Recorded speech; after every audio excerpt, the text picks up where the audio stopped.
everybody, welcome back again. This is Nicole from Wildflower Valley Farm. Today I am going to do another cooking video for you. I'm actually going to show you how to make some pumpkin cranberry soda bread scones. The traditional American type of scone is more of a sweet pastry type of bread. They come in little cakes that are, a lot of times they're shaped in a triangle, not always, but I've seen them in a lot of bakeries that are that way. The traditional, more European type of scone, like you might find in England or Ireland or Scotland or someplace like that, is very similar to what we here in the South would recognize as just your typical buttermilk biscuit. And these soda bread scones that I make are kind of a combination of the two. I bake a lot of soda bread for just our regular bread that we have throughout the week, and this is kind of a little take on that. There's just a little bit of sweetness in it, not a whole lot. There is also some pumpkin, some cranberries. You could put nuts in it if you want to. I'm not going to put those in these, but let me show you how I make those, and I'll walk you through each step. One thing that I will try to kind of explain as I go along, a lot of the bread that we make here is using the rules, so to speak, or the manner that Nourishing Traditions recommends for grains and legumes, in that they should always be fermented, soaked, or sprouted. I do not have access to sprouted flour. It's not something that is available in any of the stores near me, and I have yet to find a decent price for it online. Fermented grains would be more like a sourdough, so this is not a sourdough, but I do soak the flour for a minimum of 12 hours, usually a little longer. Sometimes it's closer to 24 just because of the timing, but I do this for all of my soda bread. I'll soak the flour for 24 hours, and then the next day, or not 24 hours, I'll soak it for 12 hours a minimum, and then the next day I'll come back to it and put the rest of the ingredients together and bake it. So that's the method that I'm going to be using for these scones that I'm going to show you today. But let's go ahead and get started. The lighting to begin with is not going to be very fabulous. I actually filmed the first part of this last night, and then today I found out a different way to kind of set up the camera so that you can see better. So I apologize in advance for the lighting from the footage that I took last night, but hopefully what you will see from the second part that I'm doing today will be easier for y'all to see that. So the first thing I'm going to start out with is my flour, and as some of you may be familiar with the Nourishing Traditions way of preparing food, grains should always be soaked, fermented, or sprouted. And I do not have access to sprouted flour or grain, so what I like to do to make up for that is I will soak or ferment. So that is why this video is actually going to be put together in two parts. I'm actually putting part of it together this evening, and then tomorrow I'll come back and do the rest of the video. So what I'm putting in my mixing bowl right now, I like to mix white flour and wheat flour, and I usually do half and half. So what I'm putting in my bowl now is 2 cups of organic whole wheat flour. The brand that I have is Arrowhead Mills. I'm actually able to find this online at Walmart. We don't have, in my area, we don't have easy access to like Whole Foods or Earth Fare or someplace like that. The closest one is about an hour away. So I was thankful that I was able to find this online. It's actually not any more expensive than any other type of flour that I might buy at Walmart, but the only catch is that I have to order it online. But what I have in my bowl here already is 2 cups of the organic whole wheat flour, and then I'm going to put 2 cups of, it's the same brand here, organic all-purpose flour. It's a white flour. This I'm actually able to just walk in the store and purchase. I don't have to special order this online, but I'm going to do 2 cups of that.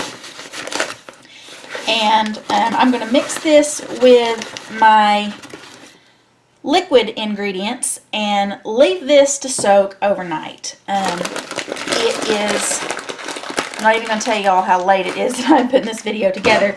But basically I do this when I'm making my normal, my normal soda bread. I will put this together before I go to bed, and then the afternoon the following day I will finish making the bread. So that's what I'm going to do for y'all here. But I have my 4 cups of flour. To that I am adding 4 ounces of homemade kefir. This is raw goat milk kefir. You can use buttermilk. You could use yogurt. Yogurt is a little bit thicker. So I can't tell you what your measurements would be with that. You can use just regular milk, but I suggest if you do that, add a tablespoon or so of white vinegar to your milk to kind of sour it. Or you can use store-bought kefir. You could do that, but this is 4 ounces of homemade raw goat milk kefir. And then I'm going to stick this on my mixer stand, and I'll show you the next part. The rest of the liquid that I'm going to add to this is actually pumpkin. It is I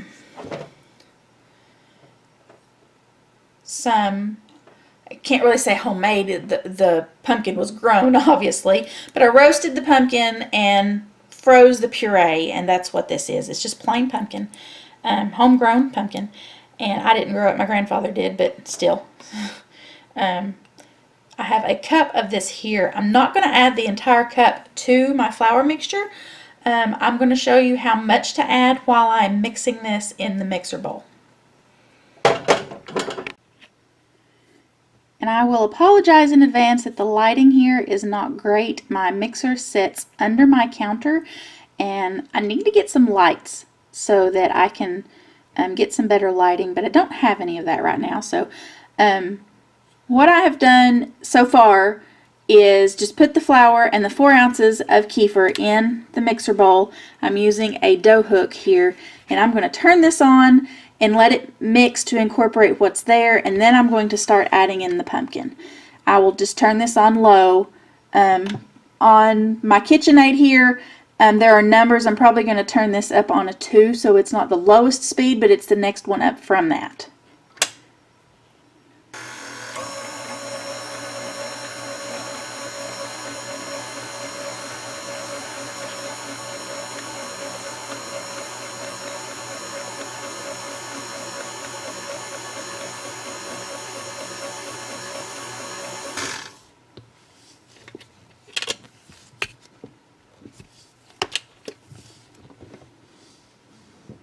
And as you can see, this is still quite a crumbly mixture. There's nowhere near enough liquid in there.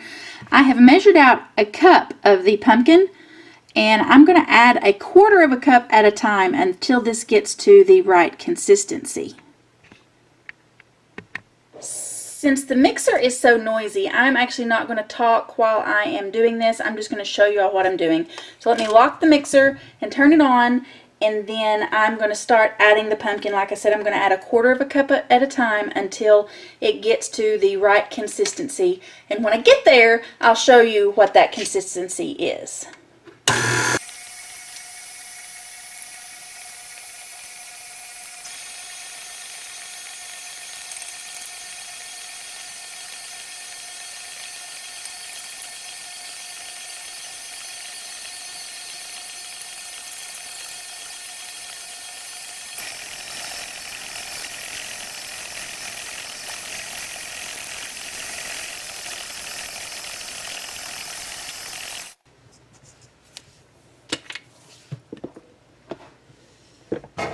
Okay, so this is the consistency that I want it to be. It is doughy. It's not soaking wet, but it's very doughy. It will stick together. And what I'm going to do is wrap all this up. I'm going to just use my hands to squeeze all this together, wrap all this up in some plastic wrap, and leave it to sit overnight. And then tomorrow I will finish this video and show you all what to do from here. So what I have done here is I just used my hands to press the dough into a ball and wrapped it in plastic wrap and then stuck it back in my mixer bowl. I'm going to stick the mixer bowl into the oven. I obviously don't use the oven while I'm asleep, but the oven keeps it safe. I don't have to worry about, we do have cats and I try to keep them out of the kitchen at night, but you just never know when something might happen. I don't have to worry about the cats getting into it. I don't have to worry, you know, it's late fall, getting close to wintertime now, so we don't have flies. But in the summertime, if I were making something like this, if it's wrapped up completely and in the oven like that, I don't have to worry about flies or gnats or anything like that getting into it. That is just a good way to keep it safe while it sits to soak and ferment. Under the Nourishing Traditions guidelines, this should ferment for a minimum of 12 hours. And when I come back to this tomorrow, I will show you all what to do with it next. One last thing that I want to show you guys, after I have mixed up the flour and the wet ingredients, I have approximately 1/4 cup of the pumpkin left over. And what I'm going to do with this is mix the rest of the pumpkin with a tablespoon of pumpkin pie spice. I'm just going to mix this up to incorporate it.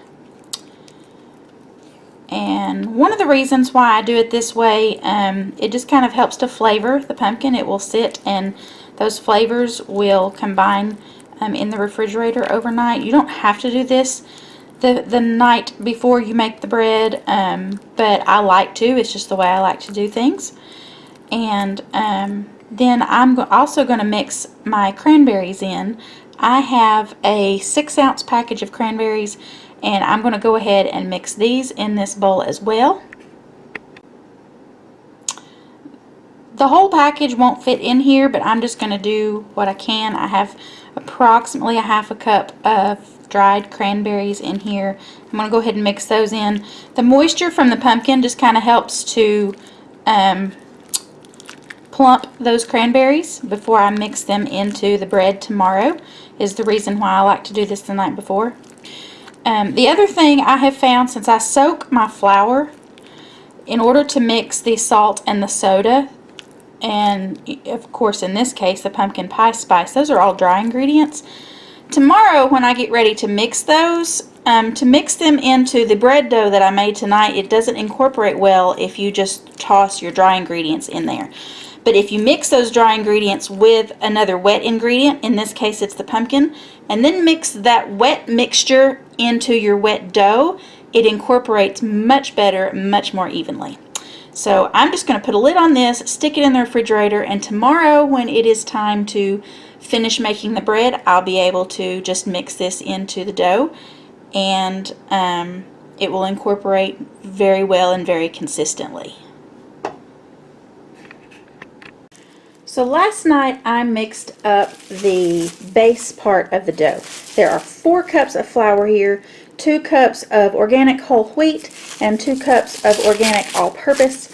And then I've also, the liquid measure that I mixed with this is 4 ounces of raw goat milk kefir, along with approximately 3/4 of a cup of pumpkin. And I mixed this up till it became a dough, you know, just a doughy consistency, and then I wrapped it in plastic. There's a little spot of flour there that didn't quite get incorporated well, but that's okay because we'll fix that here in just a minute. But I just mixed that up and then wrapped it in plastic wrap so that it wouldn't dry out, and let it sit for, it's been about 18 hours probably since I mixed this together. But I am just going to put this back into my mixer bowl here.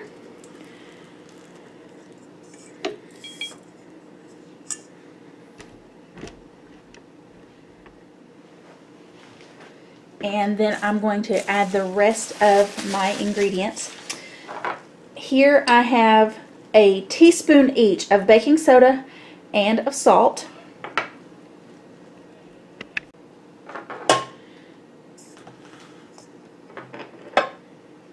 To this soda and salt mixture, I'm going to add just a tiny amount of kefir. I'm not even going to measure it. I'm just going to put just a little bit more in there. Just enough. That might be a teaspoon, maybe. Like I said, I didn't measure that, but I'm going to mix just enough in there to wet that and dissolve everything. When you soak your flour like I've done here, if you try to add a dry ingredient to it, it does not incorporate very well at all. You'll end up with little pockets of salt and soda here and there, and it does not taste good at all when you get a mouthful of that. But if you will mix it to make it liquid like this first, and then mix it back into your dough, that helps tremendously. So I've just mixed that there.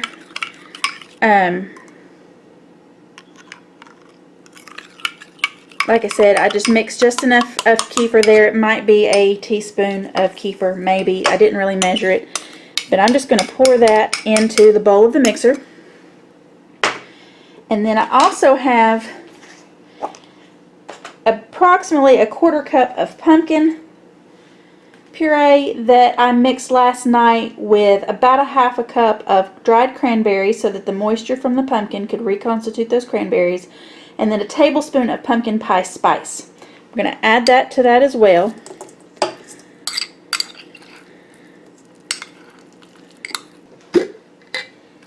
And then to that I'm just going to eyeball it, but I'm going to add approximately a tablespoon of honey.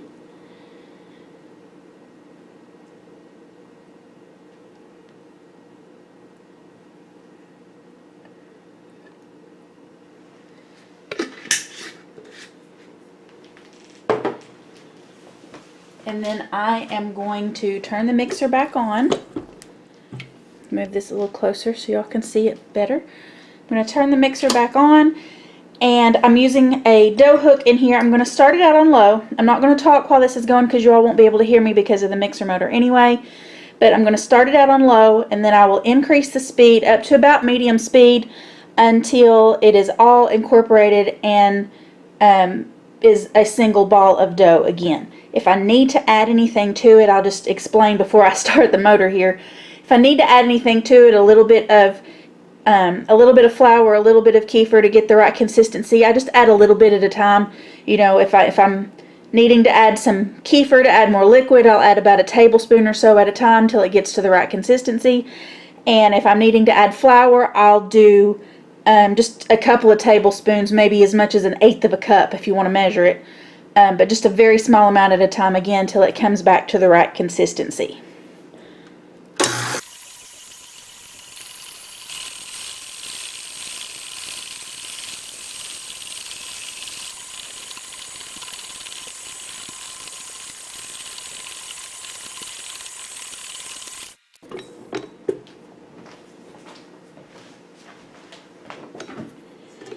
Alright, so this is the consistency that you're looking for. As y'all saw, I did have to add a little bit more flour. It just, you know, how much you're going to have to add depends entirely on the exact conditions in your kitchen. The humidity, the elevation, the temperature. You know, you start out with the basic measurements that I gave you and then add a little bit until it gets to the right consistency. But this is what you want. It is still wet and slightly sticky, but not so sticky that it sticks to your hands. So the next thing I'm going to do is get this out of here and form it into balls onto a cookie sheet that is lined with parchment. And while I'm doing that, I'm going to preheat the oven to 425 degrees. So I'm rolling these out just using my hands to shape them into balls that are slightly larger than a golf ball. You don't want to get them too large because they will rise and spread a little bit. And you do want them to be pretty close to the same size. They don't have to be exactly, I don't weigh these or any such thing, but I just kind of measure them out to where they're approximately the same size. You may have some that are slightly larger or slightly smaller, but as long as it's close, they should be fine. They will bake evenly, and I'll be done at about the same time. But all I'm doing is rolling these, like I said, using my hands to shape these. You can put them a little bit closer together than this. Like I said, they will rise a little bit. They won't quite double in size. You know, they will rise, but they won't quite double in size. So on this size cookie sheet, I'm going to be able to get 8 of these.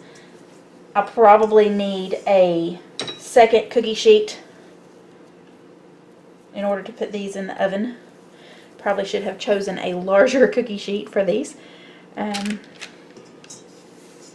But I'm just going to continue to roll these.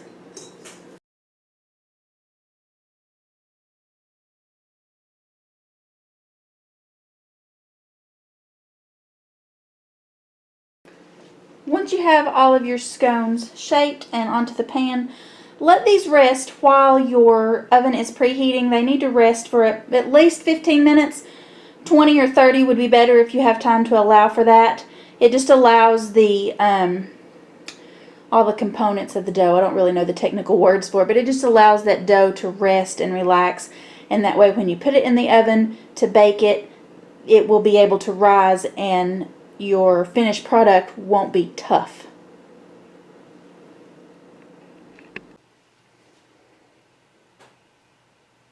I don't know how well you can see this on camera, but these have been resting for approximately 20 minutes. The dough has relaxed and kind of loosened up a little bit. I can see it in person. Like I said, I don't know how well you can actually see this on the camera. But I'm going to go ahead and put these in my 425 degree oven for approximately 20 to 25 minutes until they are a golden brown on top, and the bottom of them, when you pick it up and tap on it with a finger, the bottom of them should sound hollow. So I'm going to go ahead and stick these in the oven, and when they are finished, I will be back.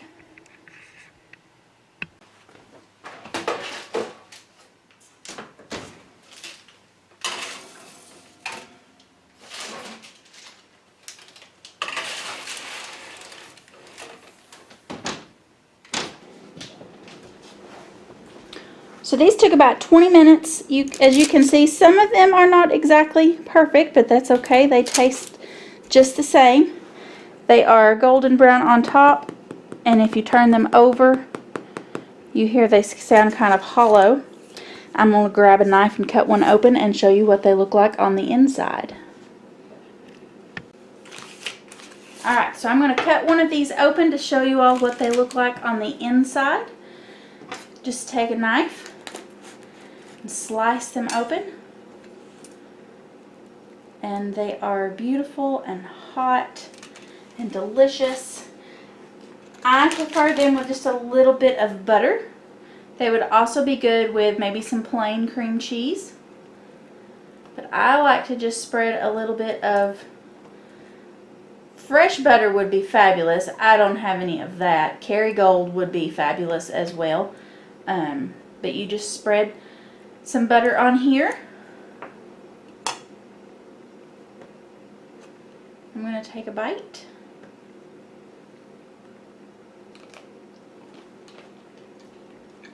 Oh my goodness, that is so delicious. There's just enough pumpkin there that you can taste that it's there. It's not overpowering. The pumpkin pie spice is not overpowering. You can taste that it's there. It is so good. These are great for breakfast. They are great for a snack with some tea. They'd be great for an afternoon snack. They're wonderful.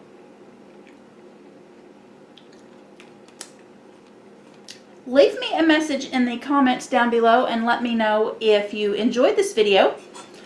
If you haven't already, please go ahead and click the subscribe button down below. And be sure to click that bell icon down beside it so that you will be notified the next time I upload a new video. And be sure to check out the description down below for links to all of our social media accounts. Thanks for watching.